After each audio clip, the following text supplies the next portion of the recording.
Halo pemirsa, salam sehat untuk kita semua. Jumpa lagi bersama saya Feiza dalam program Teras Negeri. Program Teras Negeri ini bisa Anda saksikan di kanal YouTube Tempo.co serta saluran digital TV Tempo. Tamu saya hari ini adalah Bupati Bandung, Bapak Dadang Supriyatna. Halo, apa kabar Pak? Alhamdulillah, Sampurasun. rampes. Hatur nuhun ya Pak ya, terima kasih sudah datang ke kantornya Tempo Pak. Hatur nuhun. Baik, sebelum memulai ngobrol-ngobrolnya, saya akan membacakan profil singkat Bupati Bandung, Bapak Dadang Supriyatna. Dadang Supriyatna lahir di Bandung 7 Agustus 1971. Beliau terpilih sebagai Bupati Bandung pada pemilihan umum Bupati Bandung 2020. Berpasangan dengan Sahrul Gunawan dan didukung oleh PKB, Nasdem, Demokrat, dan PKS. Pemerintah Kabupaten Bandung memiliki visi terwujudnya masyarakat Kabupaten Bandung yang bangkit, edukatif, dinamis, agamis, dan sejahtera atau Bandung Bedas. Dalam membangun Kabupaten Bandung, Bupati Dadang Supriyatna mengedepankan kolaborasi pentahelix dengan menggandeng berbagai pihak, mulai dari pemerintah kabupaten, pemerintah provinsi, pemerintah pusat, pemerintah desa, masyarakat atau komunitas, perguruan tinggi, pihak swasta, hingga media massa. Bupati Dadang Supriyatna juga menetapkan 13 program prioritas di Kabupaten Bandung. Program tersebut meliputi insentif untuk guru ngaji, Linmas, RT, RW, PKK, pemuka agama, hingga marbot masjid berikut BPJS Kesehatan dan BPJS Ketenagakerjaan untuk mereka. Ada pula pinjaman modal bergulir tanpa bunga dan tanpa jaminan melalui Bank BJB dan Bank BPR Kerta Raharja, serta pemberian asuransi dan subsidi kepada petani. Lalu, bagaimana pemerintah Kabupaten Bandung mendorong perkembangan daerahnya? Langsung saja kita berbincang dengan Bupati Bandung, Bapak Dadang Supriyatna, untuk tahu lebih jauh program-program sebagai kepala daerah. Bapak, terima kasih banyak.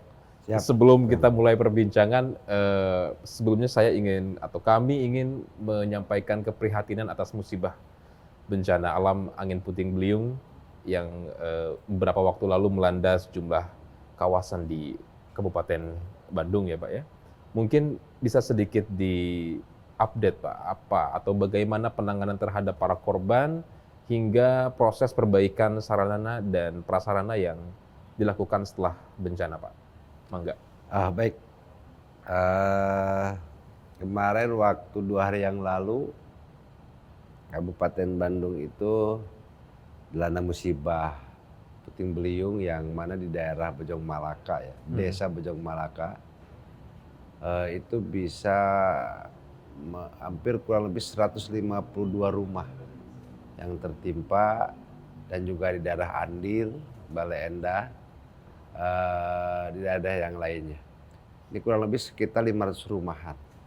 Nah, kemarin saya sudah sidak ke lokasi bahwa penanganan kita dari pemerintah daerah berikan bantuan berupa kebutuhan pangan, ya, dan juga mengasesmen dari beberapa rumah yang kena musibah tersebut. Nanti akan keluar laporan dari Kalak BPBD bahwa ini sudah kategori berat, sedang, dan juga ringan.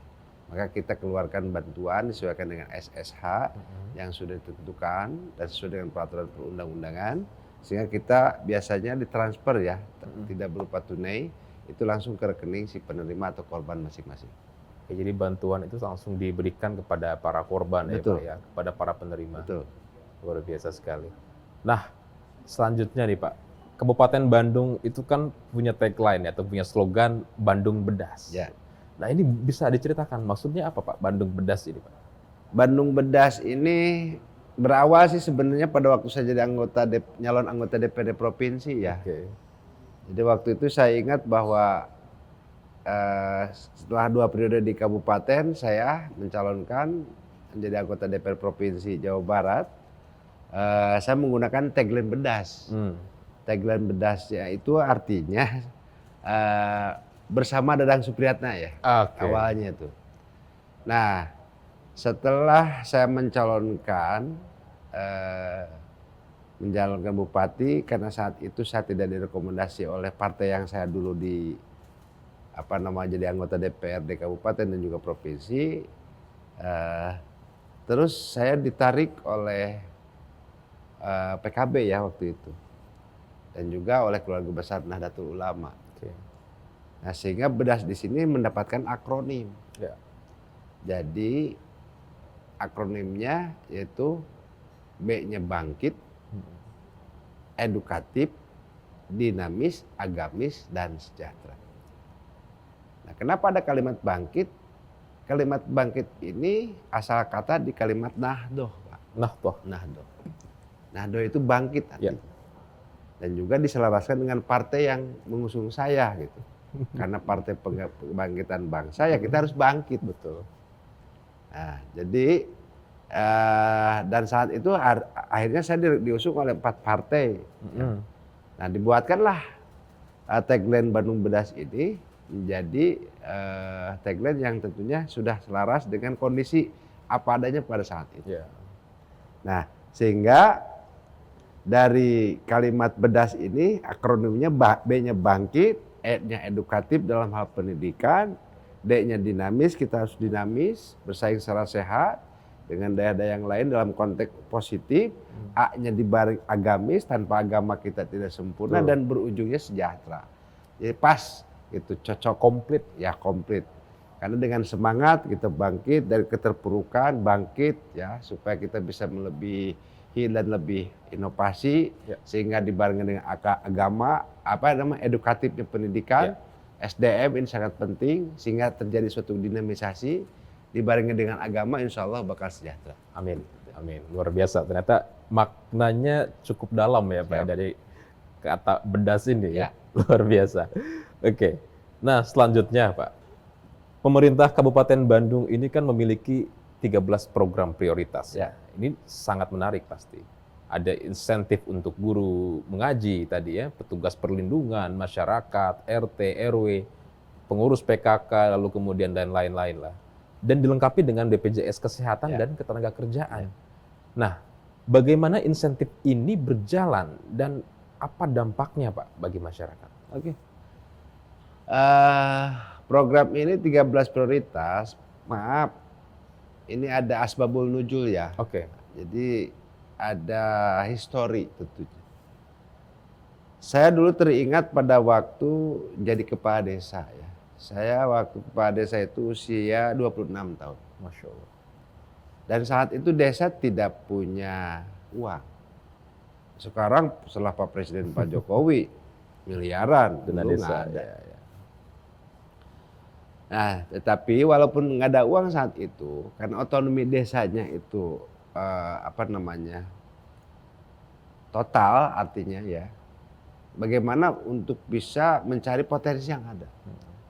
Nah, saat saya jadi kepala desa, itu saya guru ngaji atau ustadz-ustadzah yang ada di desa saya itu sudah diberikan insentif. Ya. Pada saat itu ada kejadian seorang ustadz sakit. Ya maaf, di desa itu kalau apa-apa pasti ke kades. Ya. Pak Lurah, ini Pak Ustadz terdamang, Pak Ustadz sakit. Kata saya bawa ke rumah sakit, nggak punya uang. Ya udah, saya bawa ke rumah sakit. Setelah dibawa ke rumah sakit, saya minta ke dokter, dok saya kepala desanya, tolong obati. Urusan kalau ada apa-apa saya tanggung jawab. Diobat. Waktu itu belum ada BPJS apapun. Ya. Akhirnya diobat di rumah sakit. Setelah 2-3 hari kemudian istrinya datang lagi ke rumah, menyampaikan kepada saya bahwa Pak Ustadz udah sembuh, tapi tidak bisa pulang karena tidak punya uang untuk biayanya. Akhirnya saya datang lagi ke rumah sakit, ya saya ambil, saya kasih KTP, akhirnya saya cicil. Maaf, waktu itu saya pernah niat, waktu saya bawa pasien Ustadz tadi, saya punya cita-cita begini. Kalau sewaktu-waktu saya diberi kesempatan oleh Allah untuk menjadi bupati, maka saya akan berikan insentif kepada guru ngaji se-Kabupaten Bandung dan saya akan perhatikan kesehatannya. Itu. Niat itu dikabul oleh Allah, saya terpilihlah jadi bupati. Dijabah ya Pak ya. Akhirnya saya laksanakan janji politik dan niat saya tadi dengan memberikan insentif kepada guru ngaji dengan jumlah total guru ngaji itu 23.000. 17.000-nya kita berikan insentif berupa TNT uang ya. Itu 350.000 per bulan. 4 kartu BPJS kesehatan untuk ustadz dan ustadzah dan suami atau istri dan 2 orang anak. Dan BPJS ketenagakerjaan. Jadi kita perhatikan kesehatannya, kita perhatikan juga kecelakaan dan termasuk kematiannya. Termasuk untuk beasiswa anak-anaknya. Itu sudah berjalan. Di samping itu juga kita berikan juga marbot. Penjaga masjid Pak, DKM yang selama ini kan belum diperhatikan. Dari mana itu sumbernya? Itu sumbernya dari Baznas. Dari mana Baznas itu? Dari jakatnya profesi ASN. Sudah 4.100. Jadi 17.000 untuk guru ngaji, 4.100 untuk marbot atau penjaga masjid. Ini sudah berjalan. Berapa anggaran untuk guru ngaji? 109 miliar per tahun. Nah, sekarang di samping itu juga kita berikan juga perhatian kepada ketua RT, ketua RW, Linmas, PKK, perangkat desa, BPD, LPMD, dan juga kepala desa. Kita tingkatkan insentif dan siltapnya ya setiap bulan, dan juga diberikan BPJS ketenagakerjaan. Nah, di 13 ini alhasil kemarin hasil evaluasi dengan BPJS ketenagakerjaan periode Januari 2022 sampai dengan Mei 2023 kemarin, itu ternyata yang mengklaim kepada asuransi ketenagakerjaan itu mencapai 248 orang yang meninggal dunia, ya, dan juga yang sakit hampir berapa orang dan kasus. Nah, sehingga BPJS Ketenagakerjaan sudah mengeluarkan atas klaim tersebut sekitar 10,5 miliar. Artinya setiap punten yang meninggal dunia ini ada ketua RT yang meninggal, ada ketua RW, ada kades juga perangkat, ya, termasuk guru ngaji. Itu sudah 248. Dan itu setiap meninggal dunia dikasih 42 juta rupiah oleh BPJS tersebut. Dan kalau sudah 3 tahun itu kalau meninggal dikasih tambahannya 174 juta untuk anak-anak itu. Itulah manfaat dari BPJS yang saat ini sudah kita lakukan. Dan tentu di samping itu juga kami sesuai dengan dari 13 program prioritas tadi adalah memperbaiki Rutilahu setahunnya 7.000 rumah, dan itu sudah berjalan dan sudah terlaksana. 2021 itu sekitar 7.390 rumah, 2022 sekitar 7.470 rumah, dan 2023 kita programkan lagi di 7.000 rumah. Nah, dengan pentahelik tadi alhamdulillah bisa tercapai, ya, termasuk kita akan membuat 5 buah rumah sakit. Tahun 2022 sudah selesai 2 buah rumah sakit, dan insya Allah tahun 2023 sekarang kita buat 3 buah rumah sakit, ya. Jadi saya baru 2 tahun ini bekerja untuk melayani masyarakat yang tentunya baru singkat, ya. Dan juga kita mendirikan 28 unit sekolah baru karena dalam rangka peningkatan RLS, rata-rata lama sekolah. Nah, ini tentunya kita sikapi secara langsung, dan termasuk ada program pinjaman modal bergulir tanpa bunga dan tanpa jaminan. Saya sudah keluarkan 40 miliar tahun 2022 dan insya Allah tahun 2023 ini di 30 miliar. Ya, artinya 70 miliar ini kita sudah dipersiapkan. Nah, dari kesemuanya program yang tadi tentunya berdampak terhadap ekonomi mikro, ya, dan sehingga dibuktikan. Saya ingat sebelum saya dilantik, laju pertumbuhan ekonomi Kabupaten Bandung saat itu dalam posisi minus 1,87%. Ya, dan saat itu pada waktu musim COVID-19.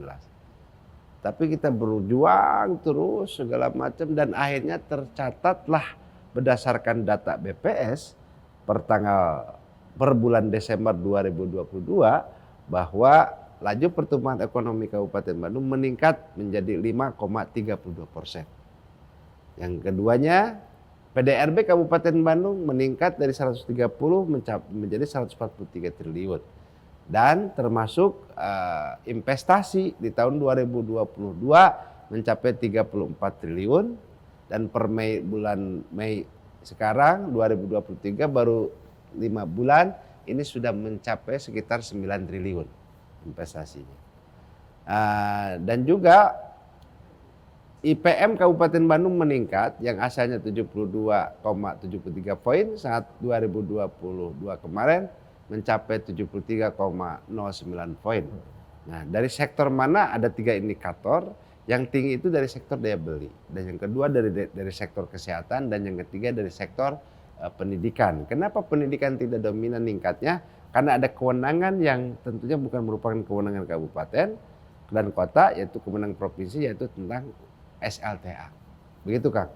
Oke, hatur nuhun. Jadi sebetulnya program ini tuh tadi kalau ditarik ke belakang itu punya historis yang cukup berkesan ya, Pak ya. Maksudnya cukup inilah ya, kuat begitu ya bagi diri seorang Kang Dadang begitu ya. Jadi sampai sekarang alhamdulillah itu bisa dilakukan sebagai program rutin yang berdampak positif bagi masyarakat. Luar biasa. Amin. Nah, selanjutnya Pak, pemerintah Kabupaten Bandung juga memberikan perhatian kepada para petani dengan memberikan asuransi dan subsidi pupuk. Terlebih juga membebaskan pajak petani yang menggarap lahan persawahan yang dilindungi atau LSD. Nah, berapa banyak bantuan yang sudah dikucurkan untuk para petani ini dan upaya apa lagi yang dilakukan untuk mendorong kesejahteraan para petani mangga?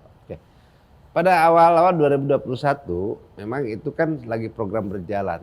Artinya kebijakan saya tidak begitu masif masuk dalam satu kebijakan. Padahal itu dalam RPJMD sudah dibuatkan.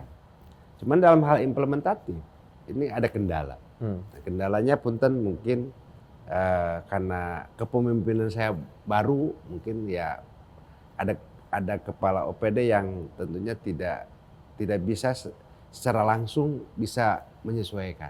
Ini yang sulit ya, karena memang merubah paradigma, merubah kebiasaan ini tidak gampang juga. Nah, tetapi pada tahun 2021 kita setelah bertahap berjalan, dan 2022 kita coba diberikan insuran. Jadi kalau misalkan ada panen padi terus gagal panen dalam 1 hektar, itu ada penggantian dari Jasindo itu 6 juta rupiah per hektar. Itu insuran asuransi. Kalau sapinya mati itu ada penggantian di 10 juta. Itu berupa asuransi. Tetapi tahun 2023 tahun ini kita berikan subsidi sebesar 25 miliar tahun ini untuk kepada 50.000 petani. Yang mana petani ini dibagi dengan beberapa kelompok, karena pada dasarnya petani itu kan ada gapoktan, ada gabungan kelompok tani. Dan saya keluarkan lagi kebijakan bagi petani yang petaninya pepadi dan sawahnya masuk kepada kategori sawah abadi atau disebut LSD, lahan sawah yang dilindungi. Dan saat ini sudah ada keputusan berdasarkan RT RW yang tentunya sudah koordinasi dan rekonsiliasi dengan Kementerian ATR, ada 17.000 hektar lahan sawah yang dilindungi, yang tentunya saya keluarkan kebijakan per tanggal 1 Januari 2023 dengan syarat sudah dituangkan dalam Perdes, peraturan desa, maka itu tidak usah bayar pajak setiap tahunnya. Boleh diperjualbelikan, tapi khusus untuk lahan pertanian, dan tidak boleh untuk dijadikan perumahan ataupun industri. Jadi khusus untuk lahan pertanian ya Pak ya, diperuntukannya untuk itu ya Pak ya, nggak boleh untuk yang lain ya Pak ya. Betul. Untuk padi ya, untuk padi. Karena para pertanian ada hortikultura, ada palawija dan lainnya macam-macam. Untuk padi ya Pak ya. Nah, salah satu program pemerintah yang juga menarik di Kabupaten Bandung Barat adalah modal bergulir untuk UMKM. Dalam program ini, pelaku usaha mikro, kecil, dan menengah bisa mendapatkan pinjaman modal usaha tanpa bunga dan tanpa biaya administrasi dengan tenor selama 1 tahun. Nah, bagaimana pemerintah meyakinkan dan berhasil menggandeng perbankan untuk menjalankan program ini, Pak?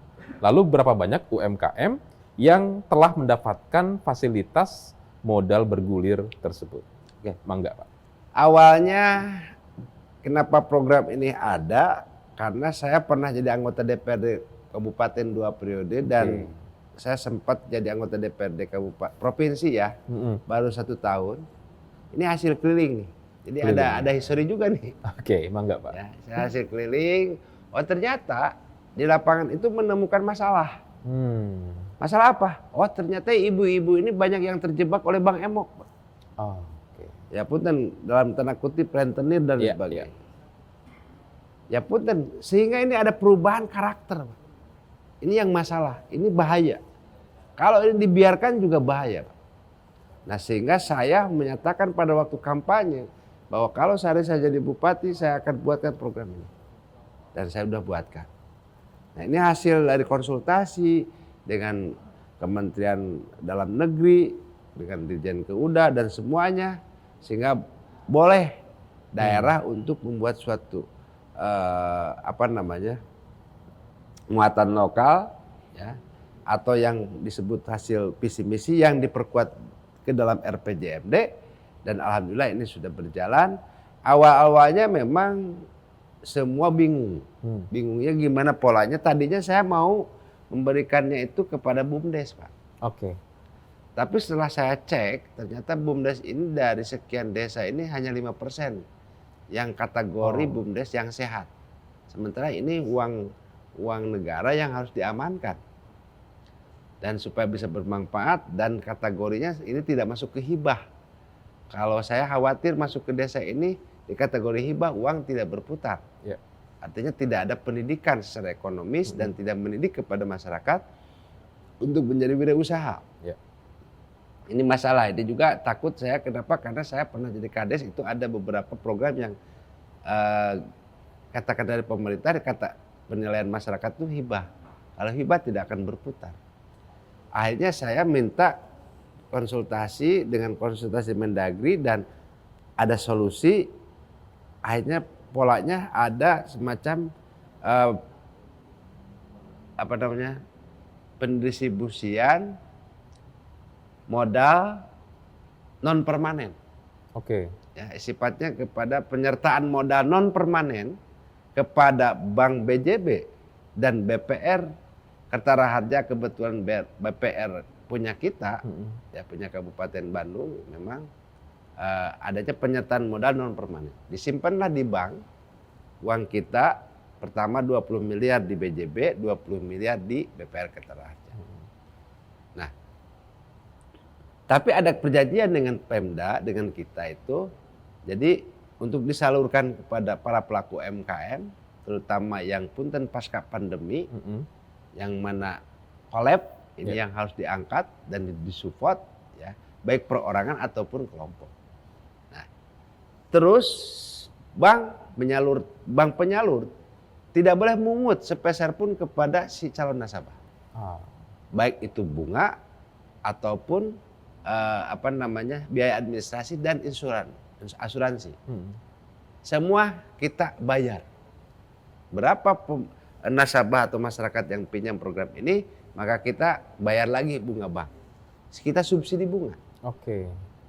Dan setelah 3 tahun, Pemda itu bank harus mengembalikan kepada Pemda.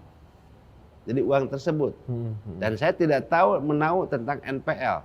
Itu tanggung jawab bank. Nah disitulah kita kesepakatan dan alhamdulillah saat ini baru mencapai sekitar 19 ribuan nasabah. Oke. Ya, dari program yang ini kita gulirkan dan tentunya ini kelihatan dari kemarin angka pengangguran kita menurun.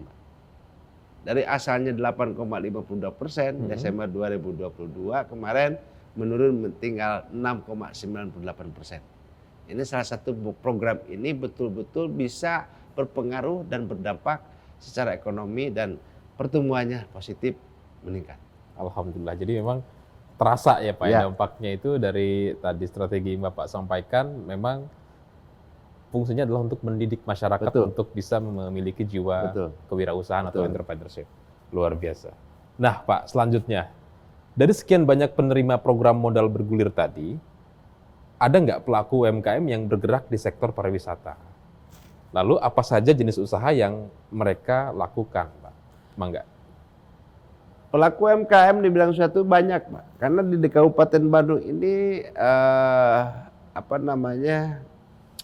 bisa dikatakan Tuhan menciptakan Priangan atau Bandung ini dalam kondisi yang lagi senyum. Senyum. Betul. Artinya memang sumber daya alamnya ini sangat luar biasa. Pelaku UMKM ini biasanya hadir tergantung kebutuhan dan kondisi. Saat ini Kabupaten Bandung mempunyai kekayaan yang sangat luar biasa, mempunyai alam yang sangat luar biasa. Sehingga salah satu contoh, pada masa saya, ada salah satu desa yang namanya Desa Baros. Desa Baros ini hadir pada waktu kondisi COVID. Itu hanya sederhana, dalam lingkungan sawah, Oke. ya, dibikin semacam saung-saung seperti begitu. Dan di sana para pelaku UMKM-nya aktif membuat produk-produk atau dibuatkan gift atau souvenir. Padahal tidak seberapa. Tapi semakin majunya ini kenapa? Karena kemarin itu banyak pengunjung, Pak. Ternyata masyarakat yang perkotaan jenuh dengan kehidupan di perkotaan, pengen nyantai di tepi sawah, makan sama keluarganya, dan disitulah mulai terangkat ekonomi para pelaku UMKM. Ada yang bikin punten ya souvenir untuk souvenir ataupun makanan dan termasuk helm, ya. Produknya macam-macam. Nah, hampir dalam satu di Baros itu saya lihat mungkin ada 30 sampai 50 produk. Oke. Ya, ini kan artinya mengangkat Bagus. perekonomian asli daerah atau desa. Nah, kita support. Bagi yang pelaku UMKM tersebut silakan untuk pinjam tadi. Ya kan? Secara wisatanya oke, kita kerjasama. Ya oke. Seperti apa contohnya? Untuk infrastruktur, kita perbaiki infrastrukturnya. Kalau desa yang mengusulkan, maka kemarin kita hadirkan tahun 2022 sudah keluar perbumnya, ada desa wisata, sudah dibentuk 50 desa. Dan tahun ini kita target 50 desa lagi. Artinya ada 100 desa yang dijadikan desa wisata. Dan berpengaruh terhadap nanti para pelaku UMKM ini bisa melakukan kegiatan usahanya. Luar biasa. Jadi memang pentahelix tadi luar biasa, Pak, ya. Betul. Artinya sistematis sekali, lalu kemudian inovatif, dan yang penting maslahat buat masyarakat. Itu pentingnya, Pak. Siap. Ya. Selanjutnya, Pak, khusus untuk UMKM di bidang pariwisata, ya. Ini apa saja upaya pemerintah dalam mendorong kemajuan mereka selain dengan memberikan modal bergulir, Pak? Ya. Mangga. Salah satu dukungan kita itu kalau suatu daerah ternyata dijadikan potensi desa atau wisata yang tentunya lebih prospek, saya akan support dalam infrastruktur, Pak. Infrastruktur, ya? Infrastruktur. Kenapa? Karena kalau kita lihat di Bali, itu kenapa setiap pelosok wisata ini bisa berkembang dan maju? Ya karena pemerintah hadir di situ. Ya, punten jalan sampai kepada pelosok-pelosok itu kan di hot peak. Semua sudah aksesnya sudah luar biasa. Nah, kemarin kita udah mulai, contoh di Pangalengan, itu jalannya rusak parah, ya. Kita dorong untuk infrastruktur dan tahun ini bisa berjalan. Dan kita kerjasama juga antara Dinas Pariwisata dan Kebudayaan bekerja sama dengan pengembang, ya. Katakan yang punya wisata tersebut, sehingga di sini ada income juga. Ada PAD, misalkan satu karcis Rp5.000 misalkan. Nah, makanya ini menjadikan penambahan PAD. Kita dorong untuk infrastruktur, perbaikan jalan dan lain sebagainya. Gitu. Oke, jadi infrastruktur juga jadi fokus juga, ya, Pak, untuk karena bisa kalaupun memberikan dampak kalau saat ini signifikan tadi. tempat wisata pariwisata kita tanpa ditunjang dengan jalan yang bagus, si wisatawan kan berpikir ngapain ke situ kan. Dengan akses yang mungkin masih terbatas, ya. Jadi agak sulit untuk bisa datang ke sana. Nah, masih bicara tentang pariwisata, Pak. Ini bisa diceritakan nggak apa saja potensi wisata yang terdapat di Kabupaten Bandung? Lalu apa yang menjadi informasi penting terlebih saat ini masa menjelang libur sekolah? Jadi mungkin bisa Paparkan, Pak. Tempat wisata di Kabupaten Bandung ini ada 3 kategori. Oke. Kategori yang sifatnya lokalan, itu Lokalan. desanya katakan itu desa wisata. Ada yang di kategorinya regional, ada yang kategori nasional bahkan internasional. Nah, untuk untuk wisata internasional ada beberapa wisata di Kabupaten Bandung ini semacam Dreamland, Cicalengka Dreamland gitu kan. Terus ada Nemo Highland di Pangalengan. Terus ada Jembatan Rengganis, itu bertaraf internasional. Jadi yang terpanjang se-ASEAN, yang panjangnya hampir 350 meter lah, ya, itu panjangnya. Nah, sehingga itu menjadikan wisata internasional. Ada yang sifatnya wisata nasional, yang biasa-biasa umum lah. Ada homestay, ada juga glamping. Ya, dan juga tempat-tempat yang daerah-daerah nyaman lah. Karena memang relatif di Kabupaten Bandung itu wisatanya ke alam, lebih ke alam ya. Ada juga Kawah Putih, ya, ada juga kawah-kawah yang lainnya, terus ada juga di Dago itu Gua Belanda, ya kan, ada Teropong Bintang dan lain-lain. Dan sifatnya lokal di desa-desa. Nah, saya kira itu potensi-potensi wisata dan tempat-tempat yang tentunya nyaman untuk dikunjungi, dan kita lihat pengunjungnya ini sangat luar biasa.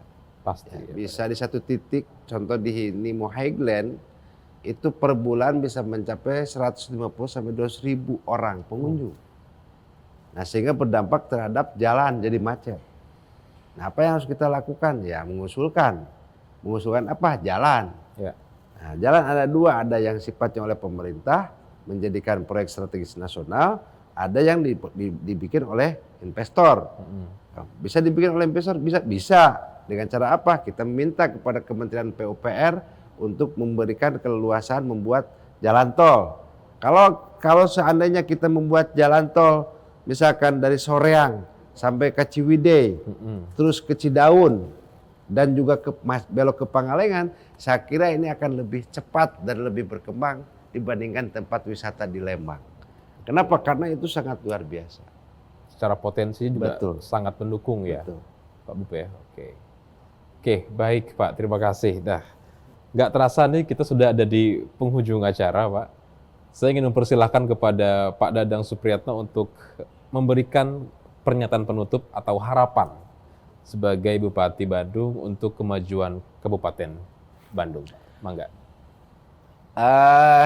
Saya mengajak kepada semua warga masyarakat Kabupaten Bandung untuk berpikir secara jernih dan sehat, dan berpikir secara positif. Bagaimana sama-sama untuk membangun Kabupaten Bandung untuk bisa lebih maju dan berkembang. Dan saya minta juga sinergitas program ini betul-betul bisa bersama-sama dengan kita. Salah satu kata kuncinya adalah pentahelik. Pentahelik ini adalah salah satu kolaborasi yang harus kita wujudkan bersama, dan saya sudah merasakan hal itu dan alhamdulillah bisa terlaksana dengan baik. Karena pembangunan bukan merupakan kewajiban pemerintah saja, tapi pembangunan menjadi kewajiban kita semua.